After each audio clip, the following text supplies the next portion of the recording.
What's going on, YouTube? Sean here, and welcome back to another edition of After the Movie. Currently in my theater parking lot. I just got done watching Terrifier 3, and let me give my quick thoughts on it. But I guess beforehand, I should briefly say what I think of the other films. I did talk about Terrifier 2 a few years ago when that one came out. You can check out the After the Movie that video on the channel. But yeah, so I watched the short films. I had watched the first movie and the second film, and then I had also seen that movie All Hallows Eve, which just kind of has art as like a link between the various anthology bits that come into there. And yeah, so I've seen all the Art the Clown stuff. First Terrifier film, it's pretty decent for the most part. I think the second film's a lot better. Very gory, very violent, very over the top. That's kind of what you expect, but it's like 2.5 hours long. And it's kind of the little series that could, because like very low budget thing, and like as the years have kind of gone on, it's developed more of a cult following. And this theater was packed tonight. Like I saw even one person dressed up as Art the Clown. In fact, somebody was telling me that the actor who plays Art the Clown will be at this theater in a few weeks in full Art the Clown getup. So I'm gonna try and see if I can stumble over here to try and do like a quick meet and greet photo, because I mean, who doesn't want to get a photo with Art the Clown? But yeah, so the first two films, like I said, I enjoy one just fine. Like it's very like low budget, and you kind of have to admire it for some of that charm. I think 2 is definitely better because it wasn't just the violence. There actually was a pretty good protagonist in Sienna, who I think made for something pretty interesting. So they actually kind of had a little bit more weight there to it. And then this film I think actually is even better now that they have a little bit more money. So the first one was like $30,000 to $50,000 to make it. Second film was like $400,000. This one they have like $2 million. And this one is actually a Christmas movie, which, not gonna lie, seeing a Christmas horror film during the month of October, it definitely felt a little bit kind of bizarre here in Christmas. So I'm like, oh, Halloween's like around the corner. I guess it's just kind of the timing of it, just seeing when this movie was released. I feel like, it's kind of strange because later on this year, Nosferatu is coming out, and I'm like, why didn't Terrifier just take that release date? But then again, it's Halloween time. People are all amped up in the spirit of Halloween, but now they got the Christmas theme in it all too. It all feels kind of surreal. So I mean, this isn't the first like Christmas horror movie I've seen. This is certainly one of the most violent ones I've seen for sure. Maybe even like the most violent one. Art the Clown is a very messed up, very, very violent individual, and it's like they just amp up the gore even more so this time around. Overall, I'd say I think the scene in 2 where it's the one girl in the bedroom was probably the most violent thing, because like this one definitely they get pretty excessive. Like there's one scene where two characters are showering together, trying to get intimate. Art comes in with a chainsaw, sticks the chainsaw in a place where the sun don't shine, and I was laughing quite a bit. This one's actually a little bit funnier than the other films, but there's also kind of this really cruel, unsettling nature to Art the Clown. Like he is very unrestrained. And we do get a little bit more in terms of his character this time around. You kind of understand more of like what he is, because the other films left it very ambiguous. But if you've seen the short films and all that, we kind of are learning a little bit more about him and why he's able to keep coming back and like what's his anchor to this world. But it feels like we're kind of getting a little bit closer to the end of this. I know they're announced that they're going to be working on like Terrifier 4 because this series is going to keep making money. This is a very packed house tonight. This is Friday night, because like whereas the other films it was like I think like $10-12 million. Now that Terrifier is kind of gaining more recognition within the pop culture, especially the character of Art the Clown, it's kind of like Trick or Treat with Sam, where that kind of like was a smaller film, but then like just kind of over the course of like each year just kind of gains more recognition Halloween time. And now Sam's just kind of like a natural thing for the season of Halloween, just like Art the Clown is. And it's nice to have like an ongoing slasher villain that's just kind of around for us to kind of check out again, because we haven't really had that in a while. I mean, Michael Myers is kind of the big one in recent memory with, he's been going on for so many years, but we had the recent Halloween films.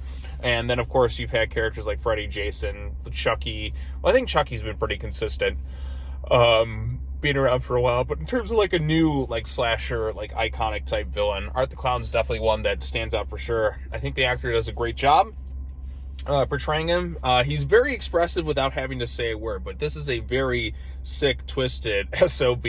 I was just like, good God, man, it just keeps going and going. Like the first time you see him in the film, like it's this really dark, intense sequence, and you're kind of like, ugh, man, like, yeah, after a while, like, of just seeing people kind of get tortured, you got to have a little bit of weight to it, otherwise it's just people kind of getting tortured. I feel kind of the same way as I do, like, with with Wolf Creek, where you have Mick Taylor. Man, wouldn't that be an interesting crossover? Mick Taylor from the Wolf Creek series and Art the Clown. Like, who is the more sick, twisted, like, character? Because Mick Taylor does, like, honestly, some even, like, more reprehensible. I don't know, but Art the Clown is really reprehensible, too. I don't know, I feel like Art is a little bit funnier, has a little bit more of an enjoyable personality at times. But Mick Taylor is, like, also, like, really sick, twisted. That'd be an interesting crossover. Like, who's the more sick, twisted character? If you watch Wolf Creek or this, who would you say? Because, I mean, Art the Clown goes to some absolute extremes. He shows no mercy. But then again, Mick Taylor, I think, let, like, one person go at one time, just for the hell of it. But Art in particular is just, he doesn't hold back at all. Like, he is unleashing total, like, hell on everyone. So the story, like I said, this is a few years after Terrifier 2. Artist started the killings. Sienna is the lead. It takes it a minute for her to kind of get into the movie. This one's shorter than the last one, which I think is for the benefit. Although it does feel like they are kind of missing a few scenes later on in the film. Like, it just feels like we kind of brushed over a few things kind of quickly. But maybe those will be, like, released in an extended cut or something down the line. But so yeah, Sienna Shaw is still the lead here. I mean, the last film, like I said, I thought she was, I can't remember the actress's name, Laura LeVar, I think was it, or something like that. She's really good in this thing. Like, she is the emotional anchor of this film, her and, like, her family members. Although one of them does kind of, like, get the short end of the stick compared to her, and I kind of wish we would have gotten a little bit more of her brother this time around, because it feels like he's there, and then he kind of is, like, pushed off to the side a bit. But again, she is the main lead. She is the protagonist for a reason. You find out kind of more about her and her little magic sword she had in the last film, and how she kind of has some supernatural type abilities herself. Like, she is the chosen one to kind of, like, the chosen warrior of sorts to kind of, like, stop Art the Clown. And see, the thing sometimes too is when you have a character like who's supernatural and you're not really sure of the rules in that too, it can sometimes take you out of it. Like, if they don't have a weakness, it's like, what am I even watching this for? Like, is there an endpoint in sight for these types of characters? And that can, like, take me out of things sometimes too, where it's just like, oh, they're just gonna, it's a never-ending cycle of them, like, you know, coming back for more.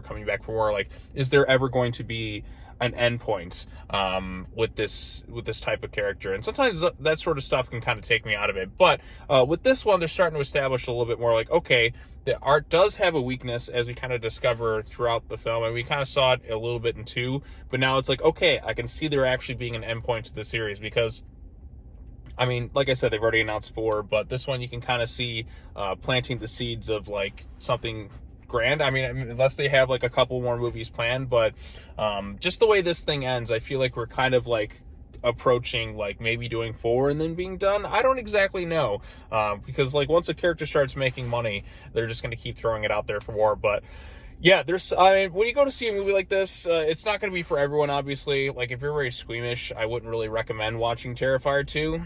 It is excessively gory, like, to the, like, absolute, like, extreme. Like, they go all out in these kills. Like, they just keep adding more and more and more, like, ridiculous stuff. Like I said, the shower scene with the chainsaw going up the guy's ass, it just I was laughing quite a bit. And, like, nobody is safe in this thing, especially children. Like, I feel like kids kind of almost sometimes get it the worst in this film. Like, Art does not hold back. There's some dark stuff with, like, Santa, but there also is some, like, funnier bits with Art the Clown, where, like, you just kind of have him, like, reacting to stuff. And I kind of would have liked a little bit more humor with him, because, again, it's already, like, none of the stuff is totally realistic in this thing. So, like, I kind of like the over-the-top kind of goofiness to some of the kills. Like, I'm a big Evil Dead fan, and I like the dark humor of the Deadites. And Art kind of has a little bit of that in here. But then sometimes he just goes for that, like, really sick, twisted, sadistic stuff. And it's not exactly, like, fun. It's just like, oh, this is a little bit tough to watch. But then again, this is about a serial killer. Like, maybe, should it really be fun? But yeah, like, Art the Clown is still great. I thought the lead actress was also really good. Like, she is the emotional anchor between the two. Like, really kind of, like, taking shape within the second film, and especially this film a little bit more. We deal with the fallout of what happened to her years ago, the PTSD, the constantly seeing, like, and feeling responsible for what happened. So I think, like I said, that's the thing. Like, for slasher films, you really do need a strong, like, protagonist to go up against the antagonist. And if you don't really have that, then a lot of the movies don't exactly, like, work quite as well. Like, I mean, I'll give an example. Like, the Halloween series, you had Laurie, and then you also had Jamie. And those, to me, were 2 really solid leads. Nightmare on Elm Street, Heather Langenkamp as Nancy might be my favorite final girl in like movies in general. Like I just really liked her in the 3 films that she did together. Friday the 13th didn't really have that until Tommy Jarvis, but like I said, if you don't have that strong protagonist, then it kind of takes you a little bit out of the movie.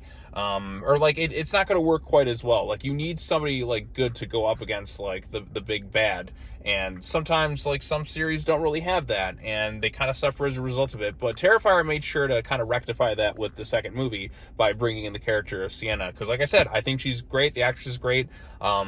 Like having her have these unique abilities and kind of learning a little bit more about it, like with this film, and like getting more of the past with her dad. Like I said, I think she like helps add the heart to the movie that it kind of needs to offset all the extreme violence. Like it gets to a point, like even like with the sick twisted things that art does, especially to people, like I'm like, oh my gosh, it just keeps going. Like after a while, like it's like, okay, I feel like I've had enough of this. I need something to kind of offset that, and that's where you bring in a character like Sienna to like add a little bit of heart and weight to it too, because it's like these characters have done so many reprehensible things. Like you do want to see them get their comeuppance at some point. So yeah, I mean, I enjoyed myself here. The crowd seemed to be into it. Like I said, it's definitely a movie that's not for everyone, not for the squeamish. The gore didn't really get to me like that bad. Maybe I've just become desensitized to it. Like I just was kind of laughing at some of it because of how excessive it got. But there are a few moments where I was like, ooh, that's a bit much. Like I said, the chainsaw one in particular is the one that kind of gets everybody.